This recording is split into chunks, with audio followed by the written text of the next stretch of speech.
Halo bung-bung semua, kita melanjutkan pembacaan transkrip Mahmilub dengan terdakwa ex Letnan Kolonel Untung. Kali ini kita sudah masuk pada agenda pembelaan terdakwa.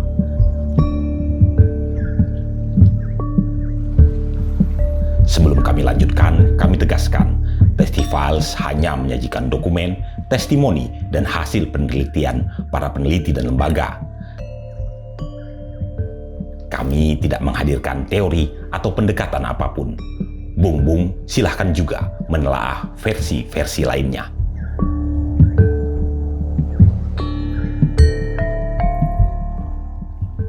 Mahkamah Militer Luar Biasa bersidang di tempat yang sama dengan susunan tetap seperti pada sidang ke-9 pada hari Jumat tanggal 4 Maret 1966. Melanjutkan sidangnya dan dimulai jam 08.00 waktu Indonesia Barat. Persidangan dibuka dan dinyatakan umum oleh ketua.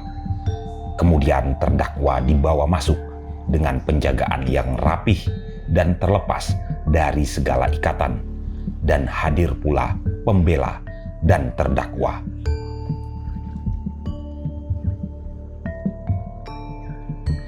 Atas perintah ketua tersebut, terdakwa mengucapkan pembelaannya sebagai berikut.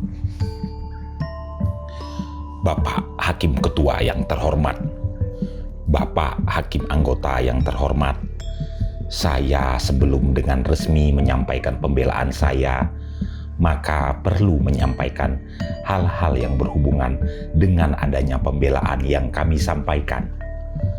Dengan pembelaan itu nanti akan saya sampaikan, baik saya bacakan apa yang saya tulis maupun akan saya sampaikan pula secara lisan, dengan mengambil persoalan-persoalan yang ada pada surat tuduhan auditor yang disampaikan kepada kami.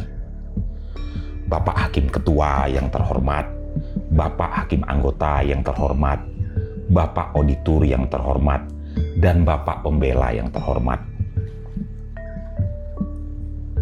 Setelah Mahkamah Militer Luar Biasa mengadakan sidang-sidang terbuka yang dimulai sejak tanggal 23 Februari 1966 dari jam 09 pagi sampai dengan tanggal 26 Februari 1966 jam 21 malam untuk memeriksa perkara diri kami sehubungan dengan peristiwa G30S, di mana dalam sidang-sidang tersebut telah didengar keterangan-keterangan 13 saksi yang diajukan oleh auditor dan seorang dari kami. Bahwa sidang Mahkamah Militer Luar Biasa yang terhormat tanggal 1 Maret 1966 jam 09 pagi oleh auditor telah diajukan tuntutan atas diri kami di hadapan sidang Mahkamah Militer Luar Biasa.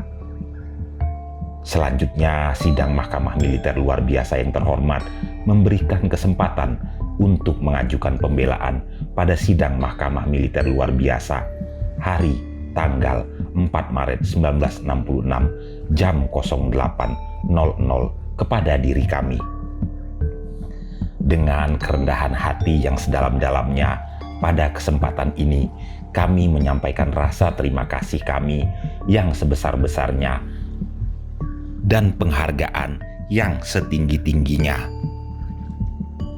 kepada Bapak Hakim Ketua yang terhormat dan para Bapak Hakim Anggota yang terhormat atas kesempatan untuk mengajukan pembelaan yang diberikan kepada kami, juga atas perhatian dan perlakuan yang baik atas diri kami selama pada waktu-waktu sidang pemeriksaan terhadap perkara diri kami oleh Mahkamah Militer Luar Biasa yang terhormat ini. Sidang Mahmilub yang terhormat, dalam pembelaan kami ini, kami tetap menggunakan dasar bahwa peristiwa G30S adalah hakikat dari sebab adanya Dewan Jenderal yang akan mengadakan coup terhadap Paduka Yang Mulia Presiden, Panglima Tinggi ABRI, pemimpin besar revolusi.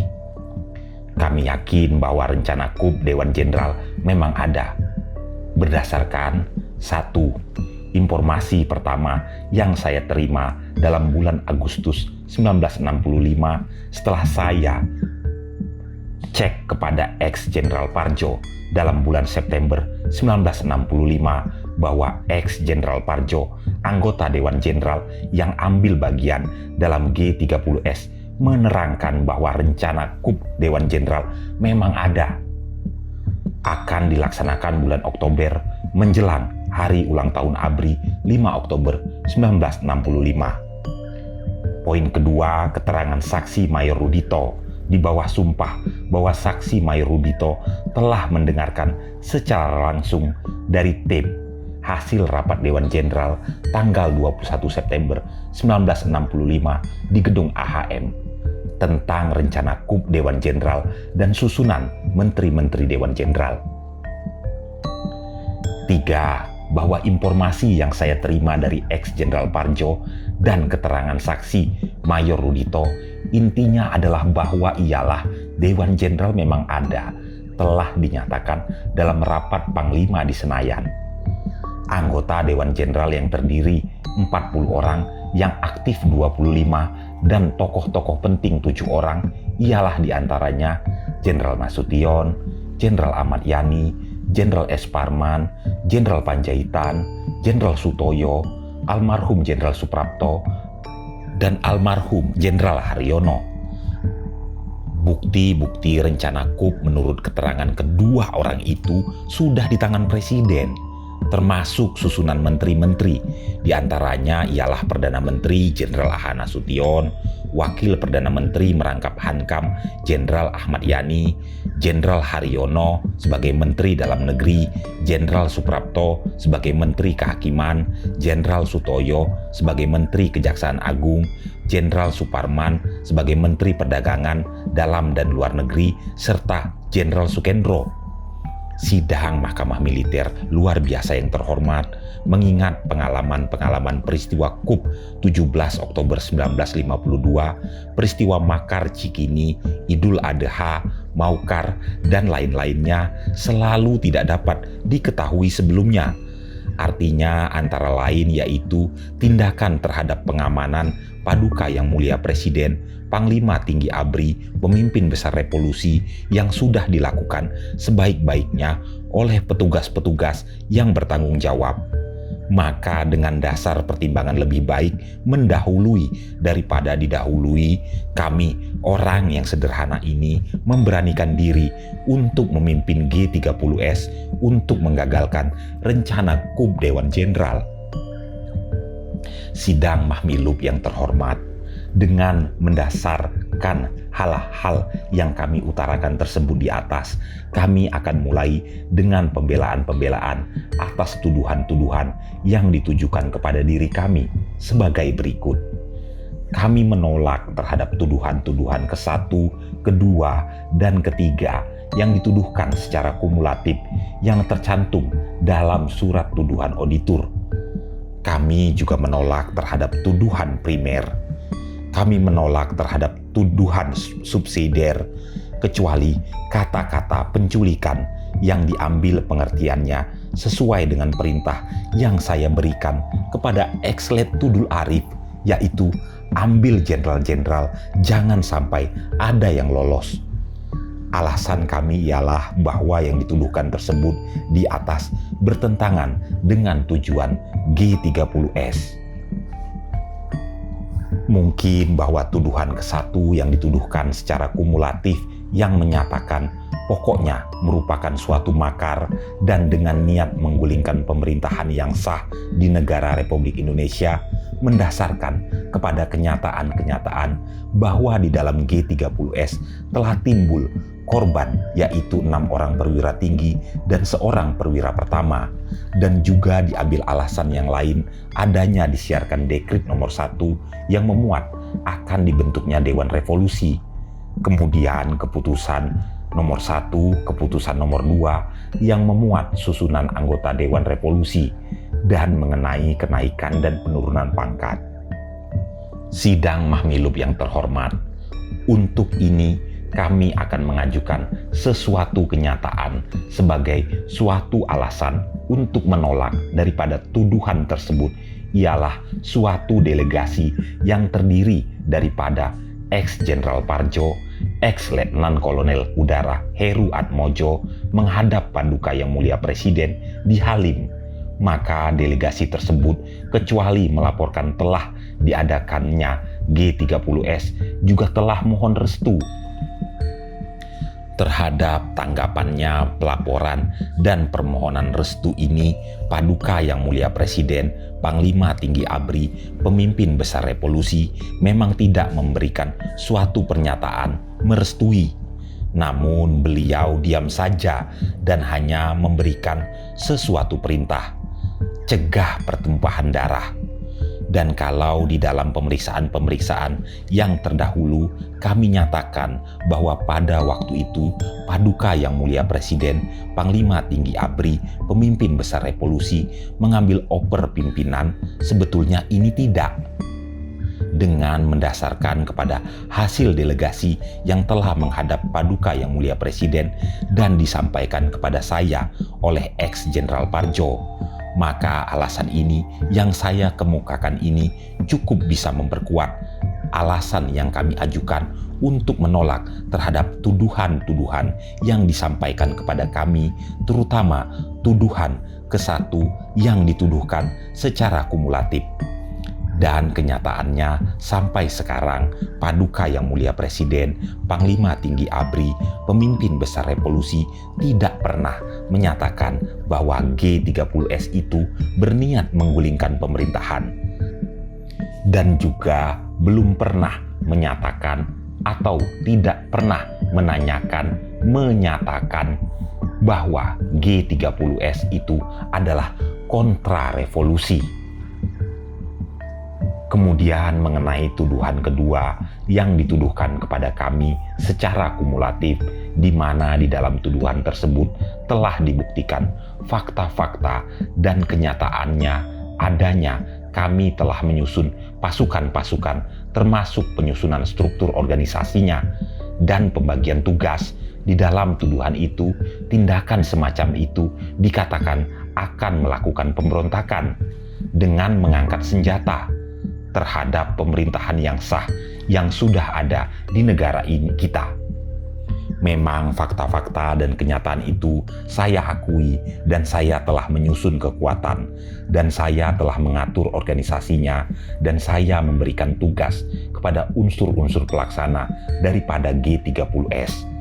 Namun seperti apa yang dimaksud dalam tujuan daripada G30S kesemuanya itu merupakan suatu rangka persiapan atau pekerjaan yang ditujukan untuk mempersiapkan pasukan-pasukan atau kekuatan-kekuatan yang dibutuhkan untuk melaksanakan G30S yang bertujuan untuk menggagalkan rencana coup Dewan Jenderal tersebut. Demikianlah alasan yang kami kemukakan di dalam sidang Mahmilub yang terhormat ini untuk menolak tuduhan kedua yang dituduhkan secara kumulatif kepada diri kami. Kemudian tuduhan yang ketiga yang dituduhkan secara kumulatif atas diri kami, di mana dinyatakan melakukan pemufakatan jahat dengan niat menggulingkan atau melakukan pemberontakan disertai dengan makar terhadap pemerintah yang sah yang telah berdiri di negara Republik Indonesia ini, yaitu kami akan mengajukan alasan-alasan penolakan. Memang di dalam mulai pertengahan bulan Agustus sampai akhir September secara berturut-turut kami telah melakukan pertemuan-pertemuan atau rapat-rapat dengan ex-Kolonel Latif, ex-Mayor Udara Suyono, ex-Kapten Wahyudi, dan Saudara Syam dan Pono dari PKI. Adapun mengenai pertemuan-pertemuan tersebut adalah membicarakan mengenai pertama, keadaan sakitnya Paduka Yang Mulia Presiden, kemudian kemungkinan-kemungkinan bahwa keadaan itu digunakan oleh kaum kontrarevolusi untuk melaksanakan maksudnya. Di samping itu pula dibicarakan tentang adanya Dewan Jenderal yang akan mengadakan coup. Selanjutnya pembicaraan ditujukan untuk merumuskan suatu rencana guna mencegah rencana Dewan Jenderal yang akan mengadakan coup itu. Pembicaraan berkisar kepada penyusunan kekuatan dan rencana yang akan dilakukan. Kemudian juga membicarakan mengenai pembagian tugas daripada baik anggota, pimpinan maupun unsur-unsur pelaksanaannya. Dan di samping itu pula memang dibicarakan pula tentang akan dibentuknya Dewan Revolusi. Kemungkinan yang dimaksudkan dengan niat menggulingkan atau melakukan pemberontakan terhadap pemerintahan yang sah dengan melakukan pemufakatan jahat dengan orang-orang yang lain ialah dititik beratkan adanya pembicaraan mengenai akan dibentuknya Dewan Revolusi. Tentang akan dibentuknya Dewan Revolusi pada pembicaraan itu dilakukan dan ini belum secara resmi dibentuk. Jadi pada waktu pembicaraan atau rapat-rapat itu dilakukan hanya dibicarakan bahwa nanti kalau perlu akan dibentuk Dewan Revolusi. Jadi tuduhan yang menyatakan bahwa dalam rapat-rapat itu kami sudah membentuk Dewan Revolusi dengan keterangan-keterangan kami ini, maka tuduhan tersebut tidak benar. Demikianlah alasan-alasan yang kami kemukakan kepada sidang Mahmilub yang terhormat. Ini yang kami maksudkan sebagai alasan untuk menolak tuduhan-tuduhan yang dituduhkan secara kumulatif pada diri kami mengenai tuduhan ke-1, ke-2, dan ke-3. Sidang Mahmilub yang terhormat, kami juga menolak terhadap tuduhan primer di mana kami telah dituduh melakukan sesuatu usaha atau melakukan sesuatu cara untuk membujuk atau untuk memberikan kesempatan kepada pasukan-pasukan untuk melakukan tindak pidana. Hal ini pun menurut kenyataannya tidak demikian. Jadi apa yang telah kami lakukan pada waktu itu ialah juga termasuk dalam rangka-rangka persiapan atau untuk menyempurnakan rencana-rencana yang sedang disusun, diambilkan dari bahan-bahan yang kami lakukan. Pada waktu itu di mana tindakan-tindakan itu dituduhkan kepada kami termasuk tuduhan primer.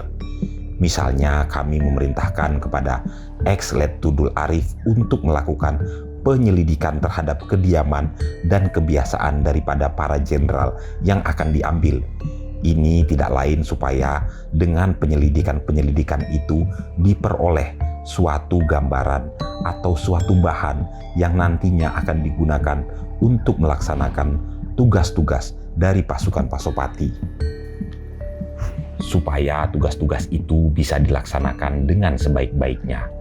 Sudah barang tentu pengertian dengan sebaik-baiknya ini menurut perintah yang kami berikan pada ex-Let Tudul Arif supaya jenderal-jenderal itu bisa diambil dengan sebaik-baiknya tanpa paksaan.